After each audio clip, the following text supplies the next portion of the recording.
శరీరం జర్జరీభూతం అయిపోతుందిగా, తల ముగ్గుబుట్టు అయిపోతుందిగా, నవనాడులు కృంగిపోతాయిగా, గడగడలాడిపోతుందిగా శరీరం. అప్పుడు ఇంకా చావకుండా కూర్చుని ఏమిటి ప్రయోజనం? ఎన్నాళ్ళు సింహాసనానికి తాను అలా కాపలా? వారసులు లేరు, పరిపాలన మాత్రం సాగుతుంటుంది. అటువంటి ఒడిలిపోయినటువంటి బుట్టలో ఎన్నాళ్ళు ఉంటాను? విడిచిపెట్టేయాలిగా. కాబట్టి తాను ఈ విషయాల గురించి ఆలోచించకుండా నేనైతే ప్రతిజ్ఞ విడిచిపెట్టను, ఇంకా మిగిలిందంటావా నీ ఇష్టం, ఏం చేసుకుంటావో చేసుకో. ఆనాడు మీ నాన్నగారేగా అడిగారు నీకు పుట్టిన బిడ్డలకి రాజ్యం ఇమ్మని. అందుకని మీ నాన్నగారిని అడుగు ఇప్పుడు పిలిచి అని కూడా అనొచ్చు, దెప్పి పొడిచే లక్షణం ఉంటే. లేదా ఇంతకన్నా నేనేం చేస్తానమ్మా, ప్రతిజ్ఞ చేశాను, ఇప్పుడు నేను చేయగలిగిందే ఉంది, ప్రతిజ్ఞ తిప్పలేను. కాబట్టి ఆ తర్వాత ఏం జరగాలన్నది నేను మాట్లాడితే ఏం బాగుంటుంది? నువ్వు ఎవరైనా ధర్మాత్ముల్ని పిలిచి నిర్ణయం చేసుకో అని అంతఃపురంలో తల్లికి బాసటగా నిలబడవలసినటువంటి కొడుకు నిలబడకుండా తప్పుకోగలగడం కూడా భీష్ముడికి అవకాశం ఉంది. కానీ అమ్మ దగ్గర కొడుకుగా నిలబడ్డము అంటే అమ్మకి సమస్య వచ్చినప్పుడు కొడుకు నీ ఇష్టం వచ్చినట్టు చేసుకో అన్నవాడు కొడుకు ఎందుకు అవుతాడండి? అమ్మ ఇది కుదరదు కానమ్మా, మనం ఇలా చేస్తే ఎలా ఉంటుంది అని సలహా చెప్పినవాడు ఎవడో, వాడు అమ్మ యొక్క బాధని పంచుకున్నవాడు, వాడు కొడుకు. కడుపున పుట్టాడా? పుట్టలేదు.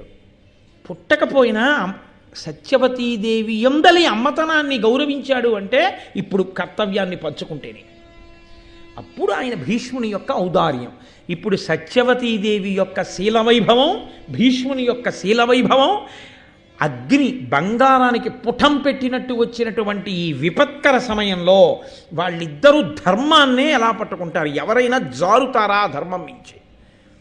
ఇది ఎంత సంక్లిష్ట పరిస్థితి అండి మహాభారతంలో. కాబట్టి ఇప్పుడు ఆయన అన్నాడు, అమ్మ నేను చిరుతండా అమ్మ పిల్లాడినా నేను ఎలా వదిలేస్తానమ్మా? హిమకురుడు శైత్యమును, అర్యముడు మహాతేజమును, హుతాశనుడు ఉష్ణత్వమును విడిచిరేని గురువర్ధమునా చేకొలిన సత్వతంబు విడుతునే. అమ్మ ఒకవేళ చంద్రుడు చల్లతనాన్ని వదిలిపెట్టేసేయచ్చుగాక, సూర్యుడు తన యొక్క మహా తేజస్సుని విడిచిపెట్టేయచ్చుగాక, అగ్నిహోత్రుడు తన వేడిని విడిచిపెట్టచ్చుగాక అన్న మాటని మాత్రం భీష్ముడు విడిచిపెట్టడమ్మా. కాబట్టి నేను ఒక మాట అంటే ఆ మాట నుంచి తిరుగుడు పడడం అన్నది లేదు. కాబట్టి నేను నా శపథాన్ని మార్చుకోవడము అనేటటువంటి పరిస్థితి లేదు.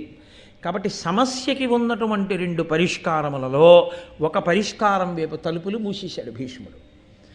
తాను వివాహము చేసుకొనడు, తను సింహాసనం మీద కూర్చొనడు.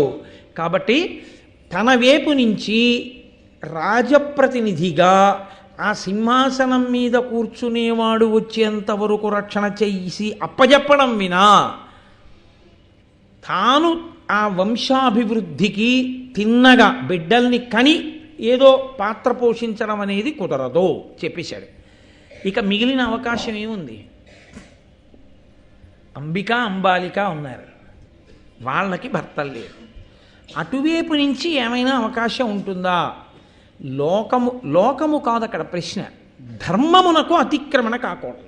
ధర్మాతిక్రమణము కాకుండా సంతానమును పొంది, సామాన్యం కాదు, ద్వాపరయుగం అండి, ఎంతమంది ధర్మాత్ములు, ఒకరు కాదు ఇద్దరు కాదు. ప్రశ్న వేరు, అదేమిటయా అని.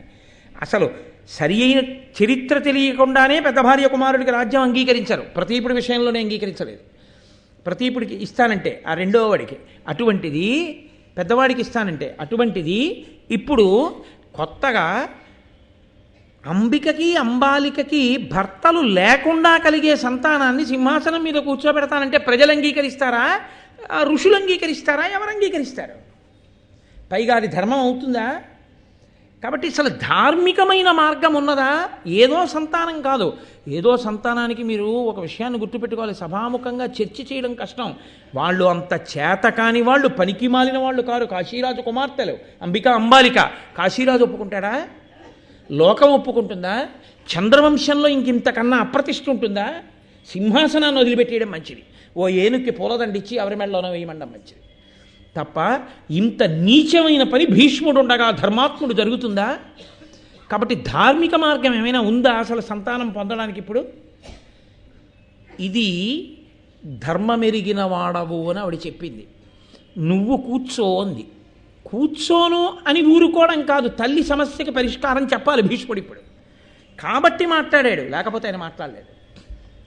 కాబట్టి ఇప్పుడు ఆయన ఒక ప్రతిపాదనను ఒకదాన్ని తీసుకొచ్చి ఆయన అన్నాడు, పితృవధ జాత కోప పరిపీడితుడై జమదగ్ని సూనుడు ఉద్ధతబలు హైహయున్ సమదర్పితు చంపి అశేష దారుణీపతుల వధించే గర్భగత బాలురనాదిగా అట్టి చోట తత్సతులకు తొల్లి ధర్మవిధి సంతతి నిల్పరే భూసురోత్తముల్. ఈవిడ అంది కదూ, నీకు లోకంలో ఉన్నటువంటి క్షత్రియుల వంశముల యొక్క చరిత్రలన్నీ తెలుసు, కాబట్టి నీకు ధర్మం తెలుసు, ఏ వంశం ఎలా నిలబడిందో తెలుసు, కాబట్టి నువ్వు చెప్పు భీష్మ అంది కదూ. అమ్మ, అందుకు చెప్తున్నాను. ఒకప్పుడు పరశురాముడు తన తండ్రిని ఒక క్షత్రియుడు సంహరించాడు అని కోపం పట్టుకుని క్షత్రియుడన్నవాడు భూమి మీద ఉండకుండా చేస్తాను అని ప్రతిజ్ఞ చేసి క్షత్రియుడంటే రాజ్య పరిపాలన చేసే రాజులు ఉండకుండా చేస్తానని గండ్రగొడ్డలిని చేత పట్టుకుని 21 పర్యాయములు భూమండలమంతా తిరిగి రాజన్నవాణ్ణల్లా చంపేశాడు. రాజుని చంపడం కాదు, రాజుల యొక్క అంకురములు ఉండకూడదని రాణుల గర్భములలో ఉన్న పిల్లల్ని కూడా చంపేశాడు. మొత్తం వంశాలు ఆగిపోయాయి. ఇక రాజులేరి, క్షేత్రములు ఉన్నాయి, బీజములు లేవు, కాబట్టి వంశాలు ఆగిపోయాయి. అప్పుడు ఏం జరిగిందో తెలుసా అమ్మా? ఒక గొప్ప ధార్మికమైనటువంటి పెద్దలు అంగీకరించి, ఋషులు అంగీకరించినటువంటి పద్ధతి ఒకటి నడిచింది. దాన్ని నియోగ పద్ధతి అంటారు. నియోగించుట అని. నియోగ పద్ధతి అంటే నేను ఏదో ఒక కులంలోనే ఒక శాఖ గురించి నేను మాట్లాడటలేదు. నియోగించుట అని. ఆయన మహాధర్మతత్పరుడై వేదాంగములు చదువుకున్నవాడై కామమునందు కించిత్ కూడా అనురక్తి లేనటువంటి వాడు లోక ప్రయోజనము కొరకు, సనాతన ధర్మము నిలబడడం కొరకు, ప్రజలకి ఇబ్బంది రాకుండా కాపాడడం కొరకు, నెలకి 3 వానలలో ఒక వాన పడడం కొరకు, మళ్ళీ రాజుల యొక్క వంశములు పరిఢవిల్లి రాజ్య పరిపాలన కొనసాగుట కొరకు తన తేజస్సుని దానం చెయ్యడానికి అంగీకరిస్తే ఆయన తన యొక్క వీర్యమును ఆ స్త్రీ యందు నిక్షేపించవచ్చు. నిక్షేపిస్తే కలిగినటువంటి సంతానం ఏది ఉంటుందో ఆ సంతానము సింహాసనం మీద కూర్చుంటుంది. ఆంధ్రభారత అంతర్గతము కాదు, కానీ ఇది ఎంత సంక్లిష్టముగా ఉంటుందో తెలుసా అండి. అందుకే కలియుగంలో ఈ పద్ధతి లేదు. ఎందుకంటే అసలు అటువంటి స్థితి ఉన్నటువంటి మహాపురుషులు ఉండే అవకాశమే లేదు. కాబట్టి అసలు ఈ నియోగ పద్ధతి అన్నదాన్ని కలియుగమునందు అంగీకరించలేదు, తీసేసింది ధర్మశాస్త్రం. అసలు శ్వేతకేతుడి వృత్తాంతం దగ్గర నుంచే ఒక్క ఉత్తరకురు భూముల యందు తప్ప తీసేశాడు, ఆయనే తీసేశాడు ద్వాపరయుగంలో. కాబట్టి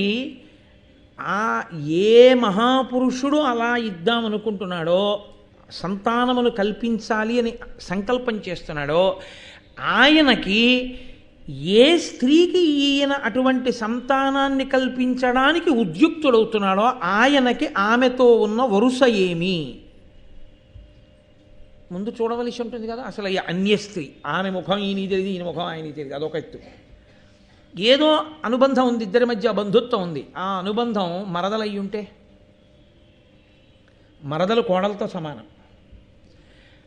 అన్నదమ్ముడు మరణిస్తే ఆమె విధవరాలైతే ఇక సంతానం లేకపోతే వంశం ఆగిపోతుంటే, అలాంటప్పుడు ఉత్తముడైనటువంటి వేదం చదువుకుని అసలు కామస్పర్శ లేనటువంటి ఒక మహాపురుషుడు తన వీర్యదానమును చేసి వంశమును కల్పించవచ్చా అంటే, ఇక్కడ ఇద్దరూ పతనమైపోయి ఆ వంశమంతా నశించిపోతుంది. ఎప్పుడో తెలుసా అండి? గదిలోకి వెళ్లే ముందు కానీ, గదిలోంచి బయటకు వచ్చాక కానీ ఇక ఆమె యందు ఆ తలంపు ఆయనకు ఉండకూడదు.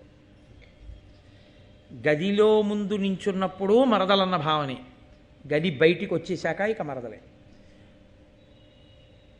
ఒక్క సంతానమును కృప చేసిన సమయంలో మాత్రం ఉదారుడై కామోపభోగము కొరకు కాకుండా మాత్రమే తేజోదానము చేయగలిగిన వాడై ఉండాలి. అందుకే ఆవు నీతిని ఒంటి నిండా రాసేసుకుంటారు అని చెప్పింది. ఇక నేను దీన్ని అంతకన్నా విడమర్చి సభాముఖంగా మాట్లాడడం నాకు ఇష్టం లేదు.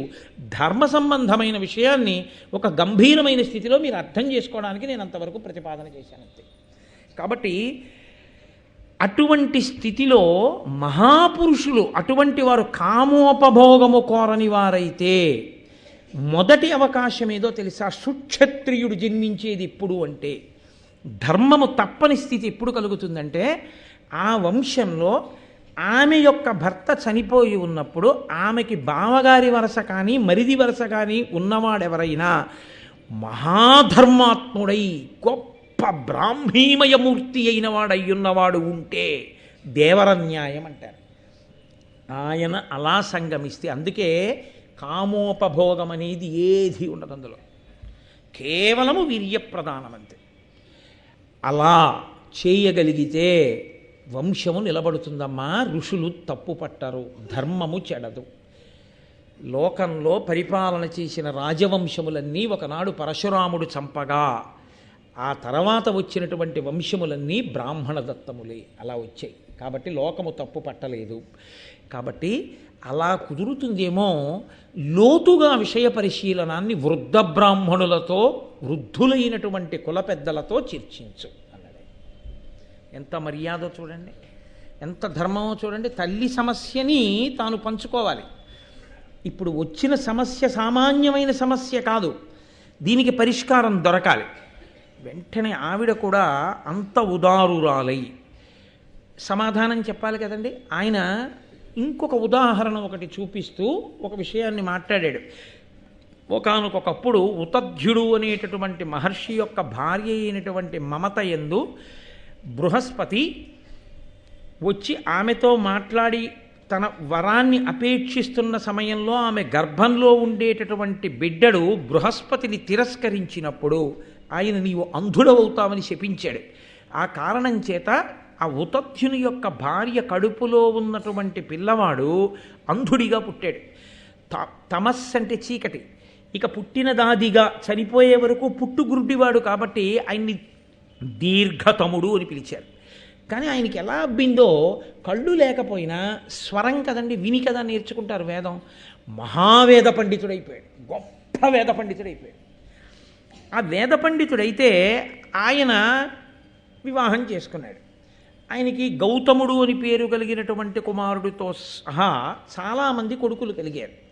చాలామంది కొడుకులు కలిగిన తరువాత ఒక రోజున ఆయన భార్య ప్రద్వేషిణి అనబడేటటువంటి భార్య ఆయన్ని విసుక్కుంది. చికాకు పడితే ఆయన అన్నాడు, నువ్వు భర్తని, నా మీద ఎందుకు ఇలా చికాకు పడుతున్నావు అని అడిగాడు. అడిగితే ఆవిడంది, పతియు భరించుగావున భర్తయ్యే, భామ భరింపబడునుగాన భార్యయ్యే, పరగ అవి మనయందు వీడ్వడియే, నిన్ను నేను ఎల్లకాలము భరింతుగాన. లోకంలో ఆడదాన్ని భరిస్తాడు కాబట్టి భర్త అంటారు, భర్త చేత భరింపబడుతుంది కాబట్టి భార్య అంటారు. కానీ మన విషయంలో తేడా అయింది. నువ్వు పుట్టుగురుడివాడివి, అందుకని నీకు అన్నం పెట్టడం నిన్ను పోషించడం నా పని అయింది కాబట్టి నేను భర్తనయ్యాను, నువ్వు భార్య అయ్యావు నిజానికి. కానీ లోకంలో నువ్వు భర్త నేను భార్య అంటున్నారు. అందుకే నాకు అసహ్యం. నువ్వు నన్ను భరించింది ఏమిటి? ఎప్పుడూ నిన్ను భరించడమే నాకు సరిపోతుంది. గుడ్డివాడివి, ఎందుకు పనికిరావు, ఏమీ వెళ్ళలేవు, ఏమీ చెయ్యలేవు, ఆ వేదం చదువుకుంటూ కూర్చుంటావు. ఎవరైనా సంతోషించి నీకు ఏమైనా చేతిలో పెట్టారా దక్షిణ, అదిగో అది పనికి వస్తుంది అంతే అని ఆమె ద్వేషించి మాట్లాడి కోపంగా మాట్లాడితే ఆయన ఆ రోజున మొత్తం స్త్రీ జాతికి ఒక శాపవాక్కు విడిచిపెట్టాడు. అప్పటి వరకు స్త్రీ జాతి యందు భర్త మరణించిన 5వ తనానికి సంబంధించినటువంటి చిహ్నములను విడిచిపెట్టడం అనేది లేదు. దీర్ఘతముడు ఇచ్చినటువంటి శాపం దగ్గర నుంచే పరిస్థితిని మార్చవలసి వచ్చింది. ఆయన ఆ రోజు క్రోధంతో అన్నాడు ఒక్క మాట. ఎప్పటి దీర్ఘతముడు, ఒక్కొక్క ఋషి అన్న మాట ఎంత దూరం పెడుతుందో చూడండి. ఆయన అన్నాడు, పతిహీనలైన భామన లతిధనవంతులయ్యు కులజలయ్యును అనలంకృతలయ్యడు మాంగల్య రహితలయ్యడు గుణ ప్రవృత్తి ఇదియు మొదలుగన్. ఎంత చేతకాని వాడైనా, ఎంత పనికి మాలిన వాడైనా భర్త ఉన్నంత కాలమే 5వ తనానికి సంబంధించిన చిహ్నాలు. ఎంత గొప్పదైనా, ఎంత ఐశ్వర్యవంతురాలైనా, ఎంత గొప్పదైగా పుట్టినా భర్త మరణిస్తే 5వ తనానికి సంబంధించిన చిహ్నములను ఆడది విడిచిపెట్టుగాక. కాబట్టి నేను శాపవాక్కు విడిచిపెడుతున్నాను అన్నాడు. అది ఒక్క భార్యతో సరిపోయిందా? నన్ను నువ్వు ఇలా ద్వేషించావు కాబట్టి, భార్య భర్త అన్న మాట పెట్టి మాట్లాడావు కాబట్టి, ఇది సమస్త స్త్రీ పురుష జాతికి అన్వయం అవుతుంది కాబట్టి నేను స్త్రీ జాతినంతటినీ శపిస్తున్నాను అన్నాడు నిస్సందేహంగా. అది ధూర్తతనంతో కూడిన శాపవాక్యే. నేనేమి వెనకేసుకురాను. అంటే మహాతపోనిష్టాగరిష్ఠులైనటువంటి వ్యక్తులు అవధిలేని కోపాన్ని ప్రదర్శిస్తే ఒక్కొక్కసారి అంత దారుణమైన స్థితిలో ఏర్పడతాయని, నువ్వు అలా కోపాన్ని పొందకు అని చెప్పడానికి దీర్ఘతముని యొక్క వృత్తాంతం ఒకటి. ఆవిడికి ఒళ్ళు మండింది. నీళ్లల్లో తోసేస్తే తండ్రిని చంపిన పాపం, తోసేయమన్నందుకు భర్తను చంపిన పాపం వస్తాయి. వెదురు కర్రలు కట్టి నీళ్లలో వదిలేయండిరా వీళ్ళది. వెదురు కర్రల మంచె మీద కూర్చోబెట్టి, కళ్ళు లేవుగా, వెదురు కర్రల చేతులకి కాళ్ళకి కట్టి ప్రవాహంలో వదిలేశారు కొడుకులు. పో, ఎక్కడికి పోతావో తేలుతూ పోలాగా. నిన్ను అడ్డుకునేవాడు ఆదుకునేవాడు కనబడ్డావు, ఇప్పుడు నిన్ను ఎవరు భరించాలో తెలుస్తుంది, ఇదే శాపం నువ్వు ఇచ్చేది అని నీళ్ళలో వదిలేశారు. ఆయన ఏం చేశాడు? ప్రవాహంలో వెళ్తున్నాడో, మొసలుందో, తిమింగలం ఉందో, ఏది ఉందో తెలియదుగా. అందుకని ఏదో అయ్యోయ్ బాబోయ్ అని కేకలేయడం మానేసి చక్కటి స్వరంతో, భయం అంటూ వేయడానికి అసలు కళ్ళు అంటూ ఉంటాను. భయమే, ఇప్పుడు భయం ఎందుకు? ఇంకా కళ్ళు లేని దానికి ఎదురుకుండా ఏముందని భయపడాలి కనుక. కాబట్టి హాయిగా వేదం చదువుకుంటూ పోతున్నాడు ఆ నీళ్ల మీద. అలా చాలా రోజులు ప్రయాణించి వెళ్ళేటప్పటికీ ఆ నదీ ప్రవాహంలో బలి అనబడేటటువంటి ఒక రాజుగారు కనబడ్డాడు. ఆయన నదికి స్నానానికి వచ్చి గంగా తీరంలో ఈ వెళ్ళిపోతూ స్వరం చెప్తూ వేదంతో వెళ్ళిపోతున్న వాడిని చూసి, అబ్బా ఎంత గొప్ప వేద బ్రాహ్మణుడు రా, మహానుభావుడు, ఎలా వెళ్ళిపోతున్నాడు రా నీళ్ల మీద, ఎవర్రా వెదురుకర్రలు కట్టేసిన వాడు తీసుకురండి అన్నాడు. ఆ భటులు వెళ్ళి తీసుకొచ్చారు. అయ్యయ్యయ్యయ్యో, ఇంత వేదం చదువుకున్నారు, ఇంత ధూర్తతనంగా మిమ్మల్ని నీళ్ల మీద వదిలేసిన వాళ్ళు ఎవరన్నా, నా కర్రలు విడిపించి ఇంటికి తీసుకెళ్ళాడు. తీసుకెళ్ళి, అమ్మా, భీష్ముడు చెప్తున్నాడు తల్లికి, ఆయన భార్య పేరు సుదేష్ణ, విరాటపర్వంలో వచ్చే సుదేష్ణ కాదు, సుదేష్ణ.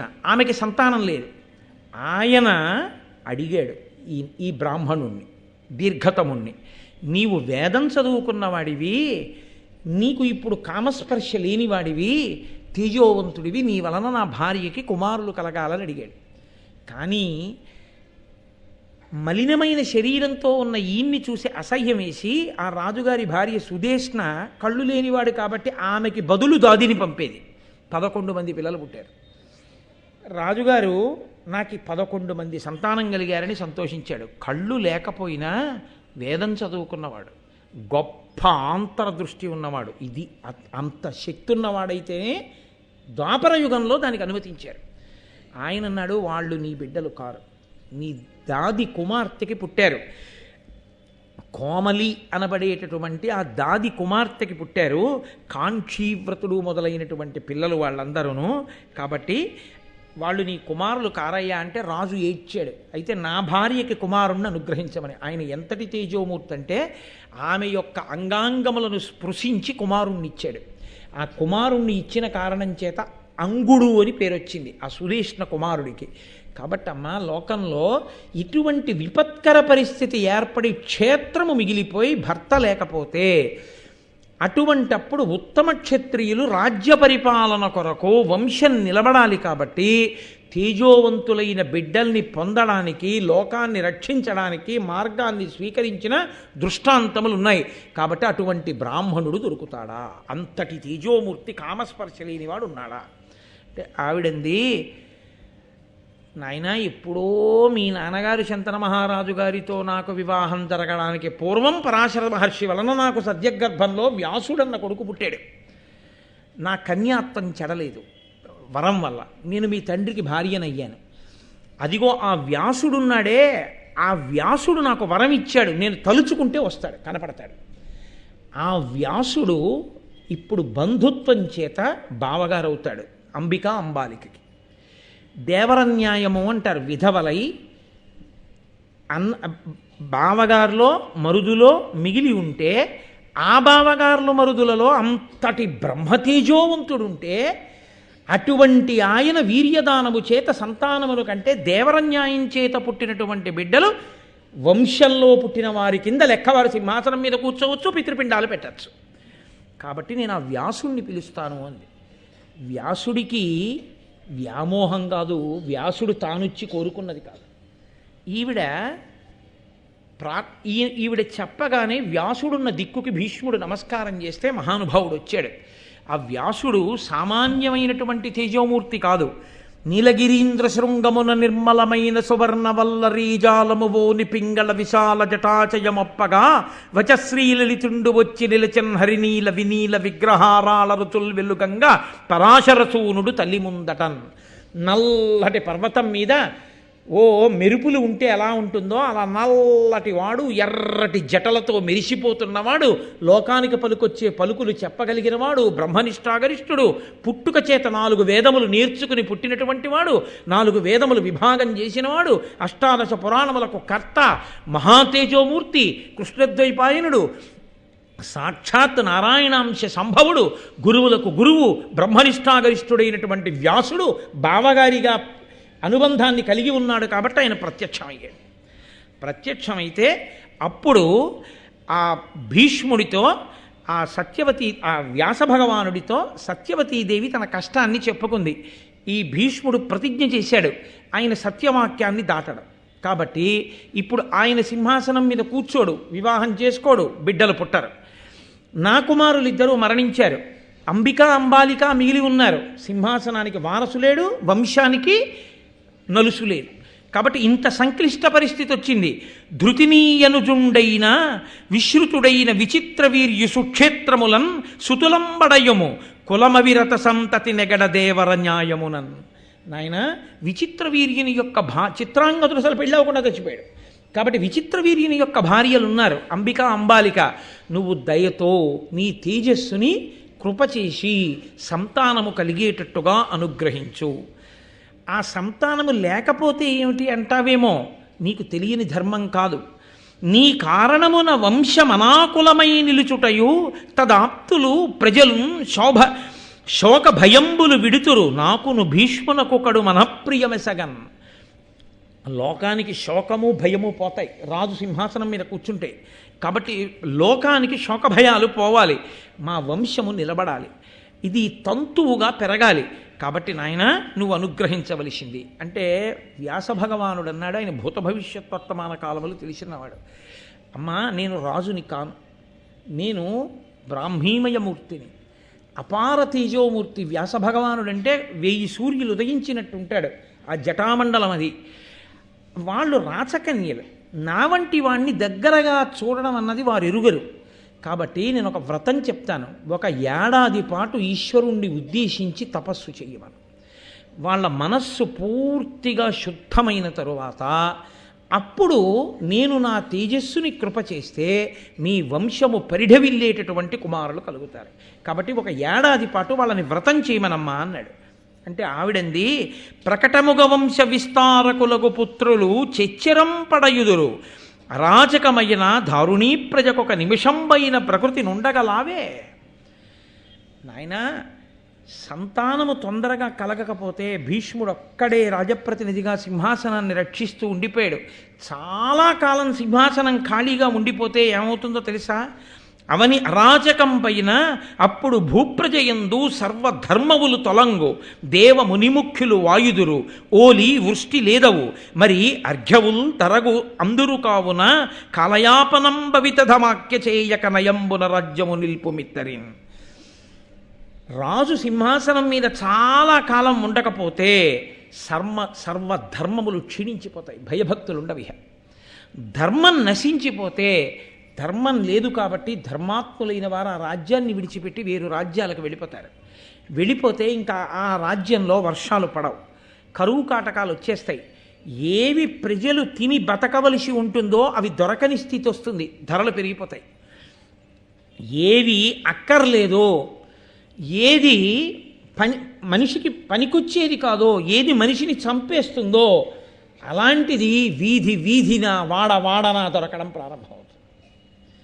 కాబట్టి అది ప్రమాదకరమైన పరిస్థితి అని గుర్తు, అరాచకమని గుర్తు. కాబట్టి అలా ఉండకూడదు. దేనికి ఏ ధర దొరకాలో ఆ ధర దానికి దొరకదు. దొరకక ప్రజలకి అందుబాటులో ఉండకూడనివి అందుబాటులోకి వస్తాయి, అందుబాటులో ఉండవలసినవి అందుబాటులో లేకుండా పోతాయి. ఇది రాజు లేకపోతే వచ్చే స్థితి. వంశం గురించి ఎంత బాధపడుతున్నానో, ఇంతమంది ఏలిన ఈ రాజ్యంలో ప్రజలు ఏమైపోతారని బెంగపెట్టుకుంటున్నాను. కాబట్టి నాయన వారి యందు తొందరగా సంతానమును పొందాలి అని నేను కోరుకుంటున్నాను. అంటే ఆయన అన్నాడు, అమ్మా నేను తప్పకుండా వారిద్దరిని అనుగ్రహిస్తాను అన్నాడు. అంబికని ఈవిడ వెళ్ళి ధర్మం చెప్పింది, బలవంతం చేయడం కానీ, లేకపోతే ఏదో శాసించి సంతానాన్ని పొందమనడం కానీ కాదు. సత్యవతీదేవి ధర్మం చెప్పి, ఇవాళ నేను ఎలా కోడలనో మీరు కూడా కోడళ్ళు, ఏది ధర్మమో భీష్ముడితో బ్రాహ్మణులతో కులపెద్దలతో నిర్ణయించి ఈషన్మాత్రము ధర్మ వ్యతిరేకము కాదని తెలిసి అంతటి మహాపురుషుడు అదృష్టవశాత్తు వ్యాసుడిగా నా కడుపున పుట్టి ఉన్నాడు కాబట్టి బావగారు అయ్యాడు. లేకపోతే దేవరన్యాయంలో పుట్టడానికి మీకు బావగారులు మరుదులు లేరు. భీష్ముడు భీష్మించి ఉన్నాడు కాబట్టి మీరు ప్రహృష్ట హృదయముతో సంతానములు కనండి అని అడిగింది. అంబిక అంబాలిక అంగీకరించారు. మహానుభావుడైనటువంటి వ్యాస భగవానుడు అంబికని చేరుకున్నటువంటి సమయంలో అకస్మాత్తుగా వ్యాసుణ్ణంత దగ్గరగా చూసిన అంబిక బిత్తరపోయింది. అంతటి తేజోమూర్తి, అంతటి జటామండలం, అంతటి తేజస్సు, అంత నల్లటి శరీరం ఆయన్ని చూసి భయపడిపోయి అంతటి తేజోమూర్తిని ఎరగని అమాయకురాలు కన్నులు గట్టిగా మూసుకుంది. ఆయన తల్లితో అన్నాడు, అమ్మా నేను అందుకే ఏడాది వ్రతం చేయడం మంచిదని చెప్పాను. నీ కోడలు భయపడి కన్నులు గట్టిగా మూసుకుంది, నా తేజస్సుని తట్టుకోలేకపోయింది. ఆ కారణం చేత జాత్యంధుడైన వాడు, పుట్టుకతో కన్నులు లేనివాడు పుడతాడమ్మా అని చెప్పాడు. అంటే ఎంత దూరం చెప్పగలిగాడో చూడండి. మహాభారతంలో నేను వేదిక మీద కూర్చుని చెప్పలేకపోతున్నాను కానీ కొన్ని విషయాలు స్త్రీ పురుషుల యందు ప్రహృష్ట హృదయులైతే తప్ప సత్సంతానము కలగదు. క్షేత్రమునందు వైకల్యము సంతానమునందు పొందుతుంది. అందుకే గర్భిణి అయిన స్త్రీ ప్రసన్న హృదయంతో సంతోషంగా ఉండేటట్టు ఉంచుతారు. అత్తవారు కూడా మొదటి కాన్పులో ఇంట్లో ఎందుకు ఉంచుకోరో తెలుసా అండి? అంత ప్రేమ లేక కాదు. ఆ తల్లి దగ్గర ఏం పెరిగిందో, ఆ తల్లి ఏం పెట్టిందో, ఏమి స్వతంత్రంగా ఉంటుందో మనమే వెళ్ళి బెంగపెట్టుకున్నప్పుడు అలా చూద్దాం. అంతేకాని ఆ అమ్మ దగ్గరే ఆ సంతోషంతో అక్కడ అలా గడపని. అమ్మకి సంతోషం కాబట్టి ఆ పిల్లకి ఉన్న ఇబ్బందులన్నీ తెలుసు కాబట్టి తల్లి కడుపులో పెట్టుకు చూసుకుంటుంది. పైగా నా వాళ్ళు, నా ఇల్లు, ఇక్కడ ఉన్నాను అని ఒక సంతోషం పుట్టింటి మీద. భర్త వచ్చి మాట్లాడుతూ, అత్తమామలు వెళ్ళి మాట్లాడుతూ ఆ సంతోషంగా ఉంటే ఆ ప్రహృష్ట హృదయం మంచి సంతానం లోపల పెరిగేటట్టుగా తేజోకారణం అవుతుందని పుట్టినింటికి పంపేవారు. ఆ ప్రసవ సమయానికి 5వ నెల 6వ నెల వచ్చేటప్పటికి పుట్టింటికి చేరేవారు. కాబట్టి విశాల హృదయంతో మాట్లాడతారు. కాబట్టి వ్యాసుడు కేవలము తేజోప్రదాత కాడు, అంత దూరం చెప్పగలిగిన మహాపురుషుడైన. కాబట్టే ఆయన అమ్మా ఈమె కడుపున జాత్యంధుడు పుడతాడమ్మా అన్నాడు. సంతానమన్నది రాజ్యము కొరకు మాత్రమే కాదు. ఆ తేజోప్రదానం జరిగినప్పుడు ఒకరు మాత్రమే సంతానమును పొంది రెండవ వారు సంతానమును పొందకపోతే నేను అమ్మను అవలేకపోయానన్న బెంగ ఉండిపోతుంది, బాధ ఉండిపోతుంది. రెండు, ఈమె భయపడిపోయింది అంటే ఆమె వేరొక ప్రయత్నమునందు కూడా సత్సంతానమును పొందుతుందన్న ధైర్యం లేదు. అందుకని అంబాలికని అభ్యర్థించింది సత్యవతీదేవి. అంగీకరించిన అంబాలిక దగ్గరికి వ్యాస భగవానుడు వెళ్ళాడు. ఆయన తేజోమయమైన స్వరూపాన్ని చూసి ఈవిడ కన్నులు మూసుకోకపోయినా మనసు వెలవెలపోయింది ఆవిడకి. అమ్మ బాబోయ్ ఏమి తేజస్సు అని. అంత దగ్గరగా చూసేటప్పటికీ అప్పుడు ఉద్విగ్నతకి లోనైపోయింది. వ్యాసురుడు తేజోప్రజానం చేసి బయటికి వచ్చి అన్నాడు, అమ్మా ఆమె ప్రహృష్ట హృదయ కాదు, వెలవెలబోయింది నన్ను చూసి. కాబట్టి అతి తెల్లని శరీరం ఉన్నవాడు పుడతాడమ్మా అన్నాడు. పాండు రోగమున్నవాడు పుడతాడని భారతంలో లేదు. అతి తెల్లని వర్ణం ఉన్నవాడు పుడతాడు, చాలా అందగాడు అని తర్వాతే వర్ణించారు నన్నయ్య గారు. కాబట్టి అతి తెల్లని వర్ణంతో, పాండువర్ణంతో పుడతాడమ్మా, వెలవెలబోయింది కాబట్టి ఆవిడ అన్నాడు. అలాగే ఆవిడికి పాండురాజు గారు పుట్టాడు. తేజోప్రధాన సమయమునందే నిర్ణయించేశాడు ఎటువంటి సంతానం పుడుతుందో. తదనంతర కాలమునందు బలవన్మద నాగాయుత బలయుతుడు సుతుండు పుట్టే ప్రజ్ఞాచక్షుండలగుడు ధృతరాష్ట్రుండా లలనకు అంబికకు కురుకుల ప్రవరుండై. ఆయన 10,000 ఏనుగుల బలం కలిగినటువంటి వాడిగా, కళ్ళు లేకపోయినా బుద్ధి అనబడేటటువంటి కన్ను మాత్రం చాలా గట్టిదున్నవాడై అంబికకి కుమారుడిగా ధృతరాష్ట్రుడు పుట్టాడు. అలాగే అంబాలికకును గుణరత్నాంబుధి పాండుర విరాజితాంగుడు ప్రభవించన్ పాండురాజు కురువంశంబు ప్రతిష్ఠింప ధర్మ సర్వజ్ఞుండై. అంబాలిక యందు వివర్ణమును పొంది, అంటే వివర్ణం అనగా అతి తెల్లని రంగుతో పాండురాజు గారు జన్మించారు. వంశోద్ధారకుడు, మహానుభావుడు, గుణములకు నిధి, మహాబలవంతుడైనటువంటి వాడు పాండురాజు పుట్టాడు. ఇప్పుడు 2 కుమారులు జన్మించారు. కానీ సత్యవతీదేవి యొక్క గొప్పతనం ఎక్కడుందో తెలుసా అండి? ఆమె ఒక్క మాట కోడలను అనలేదు. ఇది ఎంత తప్పు చేశావమ్మా, ఎంత బ్రతిమాలి తీసుకొచ్చానమ్మా, వ్యాసుడి కర్మ కాలిపోయా వచ్చాడు. ఆయన కర్మ కాలిందా, ఆయన కోరుకున్నదా, ఆయనే కామాతురుడైతే ఆయనే వివాహం చేసుకోగలడు. కానీ మన వంశాన్ని నిలబడం కోసం తేజోప్రదానం చేశాడు. అటువంటి వాడు దగ్గరకు వచ్చినప్పుడు కన్నులు మూసుకున్నావా, ఎంత పొరపాటు చేశావు, ఇప్పుడు అంధుడు పుట్టాడు అని ఒక్క మాట కోడల్ని అనలేదు.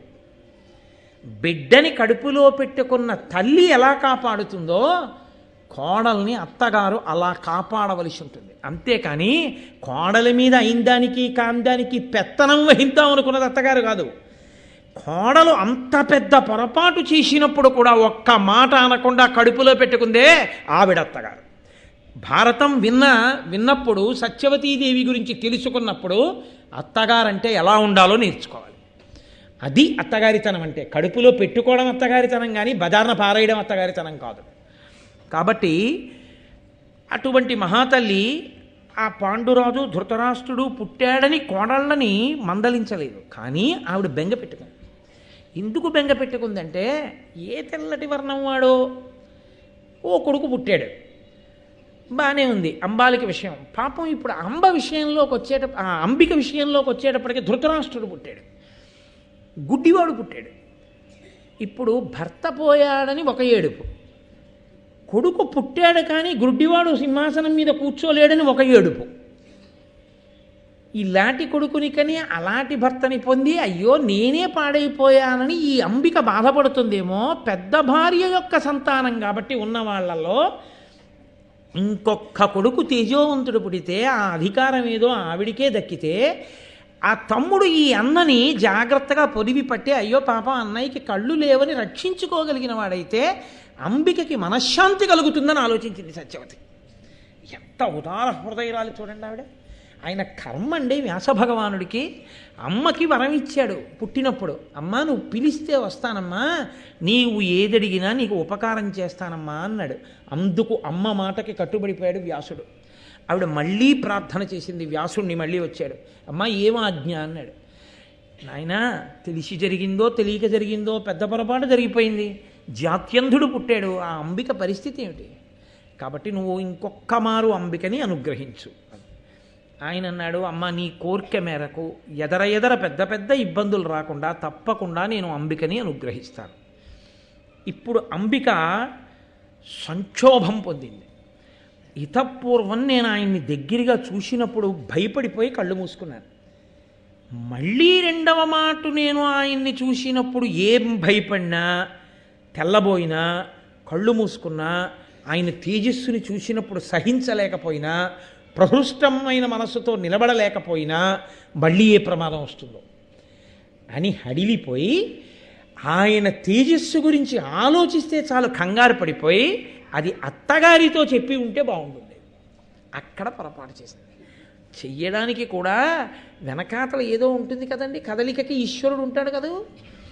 ఆవిడ ధైర్యము కలిగినటువంటి ఒక దాసిని పిలిచి, ఎవరు అంబికో ఎవరు అంబాలికో నిజంగా గట్టిగా కళ్ళు తెరిచి చూసినవాడు కూడా కాడు వ్యాసుడు. అందుకు కాదుగా కావలసింది ఆయనకి ఏమిటంటే ఆ వంశాన్ని నిలబెట్టడం ఒక్కటే ఆయన ప్రయోజనం, అంతకు తప్ప ఆయన ఏ భోగమును కోరినవాడు కాడు. ఆయన ఒక్కసారి ఆ తేజోదానం చేశాడా అంతే, ఇక మరదలుగానే చూడగలడు ఆయన. అంతటి ఉదారుడు, అందుకు అటువంటి మహానుభావుడు కాబట్టి అర్హుడయ్యాడు.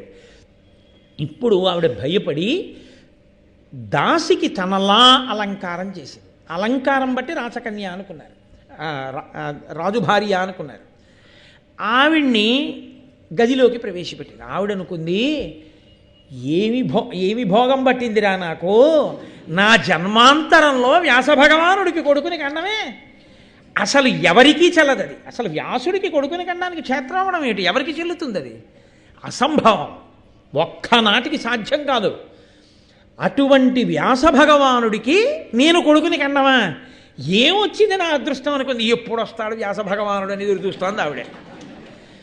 వ్యాస భగవానుడు రాని వచ్చాడు. అయితే ఇక్కడ ఒక పెద్ద ధర్మసూక్ష్మం ఒకటి ఉంటుంది. లోపల కూర్చున్న దాసి ఎదురు చూడొచ్చేమో కానీ వ్యాసుడికి తెలియదా త్రికాలవేది లోపల లేదు, అంబిక లేదు, దాసి ఉంది అని తెలియకుండా వీర్యదానం చేసేటంతటి అమాయకుడు ఆయన. మరి తెలిసి దాసికి ఎందుకు తేజోదానం చేశాడో తెలుసా అండి ఆయన? ఎదరవిందురు కానీ అంటే ఇవాళ చెప్పనని కాదు, ఇది రేపు కొనసాగిస్తానంటే మీకు ఉత్కంఠ తీరదు. వీడు అసాధ్యం కులాన్ని అని తిడతారు పలహారం చేస్తూ, అది చెప్పే పూర్తి చేసేస్తాను. కాబట్టి ఇప్పుడు ఆయన తేజోదానం చేశాడు. ఎవరికి? ప్రహృష్టమైనటువంటి మనసున్నటువంటి దాసికి. ఆవిడికి మహాబలాఢ్యుడు, గొప్ప రాజనీతి తత్పరుడు, మహాతేజోమూర్తి విదురుడు జన్మించాడు. కానీ అంబాలికకి కొడుకు కాడు. కాబట్టి రాజ్యాధికారానికి అర్హత పొందకుండా పోయాడు. ఎందువల్ల ఇలా జరగవలసి వచ్చింది? దీనికి వెంటనే మళ్ళీ మహానుభావుడు వ్యాసుల వారు మనకు అందిస్తారు. మాండవ్యుడు అని ఒక మహర్షి, ఆయన మహానుభావుడు బ్రహ్మర్షి. అటువంటి వాడు తీర్థయాత్రలు చేసి చేసి చేసి చేసి ఒక రాజ్యంలోకి ప్రవేశించి అక్కడ మౌనవ్రతాన్ని పూనాడు. మౌనవ్రతాన్ని పూలి 2 చేతులు పైకెత్తి తపస్సు చేస్తున్నాడు. చిత్రంగా ఉంటాయి పరమేశ్వరుడు యొక్క నిర్ణయాలు, కదలికలు. ఆ రాజుగారి అంతఃపురంలో దొంగతనం చేసినటువంటి దొంగలు ఆ ధనాన్ని పట్టుకుని పారిపోతూ మాండవ్యుడు తపస్సు చేసిన ప్రదేశం దగ్గరికి వచ్చి ఆయన ఉన్నటువంటి కుటీరంలో పడేసి దాక్కున్నారు.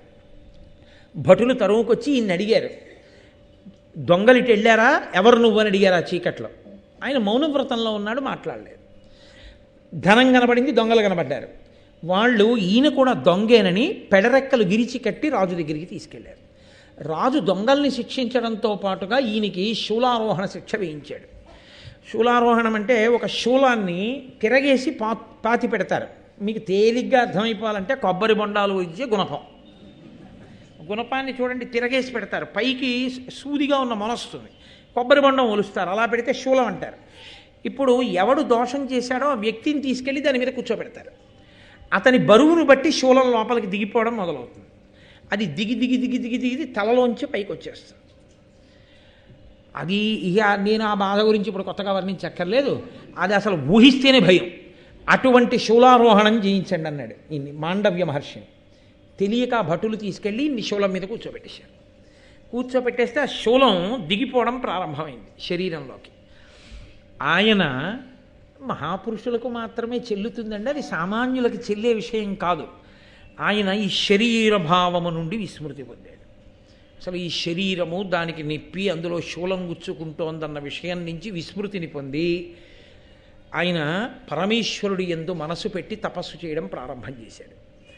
చేస్తే ఎంత చిత్రం జరిగిందంటే, మునివరుడట్లుండియు తన మనమున అతిశాంతుడై సమత్వమును తపమునరించే అనశనుండయ్యును బహుకాలంబు ప్రాణయుక్తుండవుచున్.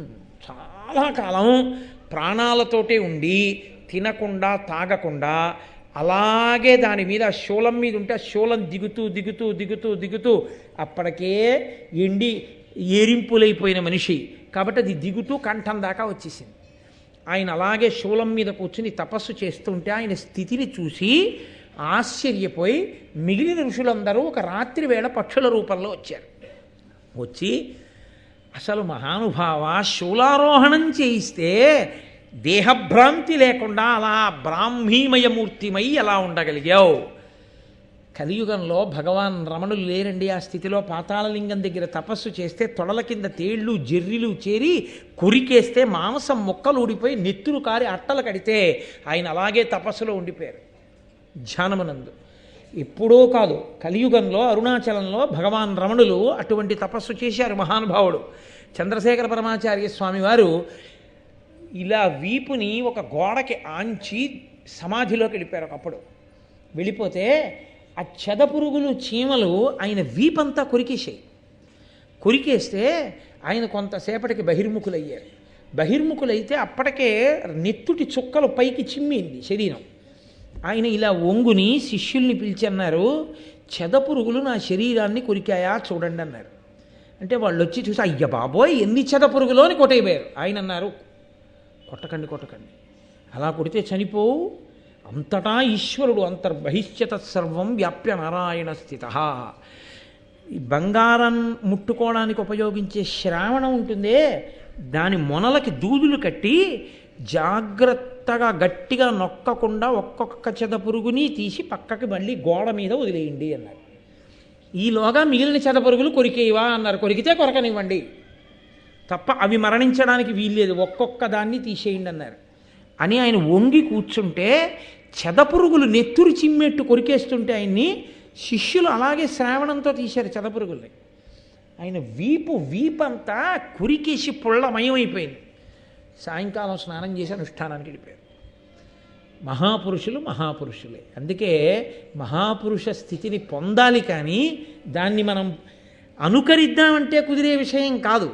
కాబట్టి ఆయన అలా తపస్సు చేస్తే ఆ ఋషులందరూ పక్షుల రూపంలో వచ్చి అడిగారు. అడిగితే ఆయన అన్నాడు, దానికి బాధపడ్డం ఎందుకయ్యా, ఎరిగి ఎరిగి నన్ను అడుగంగనేలా సుఖము దుఃఖంబు ప్రాప్తించు చోట నరుడు తగిలి తన కర్మవశమునదనరుదాన కర్తగా అన్యులకు ఏమి కారణంబు. ఏవో చేసిన తప్పులుంటాయి, గత జన్మలలో చేసిన కర్మలు, అవి ఇలా అనుభవించవలసి ఉంటుంది ఈ శరీరం వల్ల. కాబట్టి ఈ శరీరం ఖేదం పొందుతూ ఆ చేసిన పాపం పోతోంది అని ఆయన ఆ ఋషులందరికీ సమాధానం చెప్పాడు. వాళ్ళు ఆశ్చర్యపోయి వెళ్ళిపోయారు. అక్కడ రాత్రి వేళ కాబట్టి కొంతమంది భటులు నగర రక్షణార్థం తిరుగుతున్నారు. వాళ్ళు చూసి అయ్య బాబోయ్ ఇతను చచ్చిపోలేదన్నమాట, తపస్సులో ఉన్నాడు, ఎంతటి మహానుభావుడురా, ఇంతకాలం కూడా శూలానికి తపస్సులో ఉన్నాడా, ఋషులు వస్తే మాట్లాడుతున్నాడా అని పరిగెత్తుకుంటూ వెళ్ళి రాజుకు చెప్పారు. ఆ రాజు అయ్య బాబోయ్ ఎంత తప్పు అయిపోయింది, నేను మహర్షికి శూలం వేశానా అని గబగబా వచ్చి ఆయన్ని ఉత్తరించమన్నాడు. శూలంలోంచి ఉత్తరించడానికి కుదరదండి, కంఠం పక్కకి వెళ్ళి ఆ శూలం పైకి పొడుస్తోంది.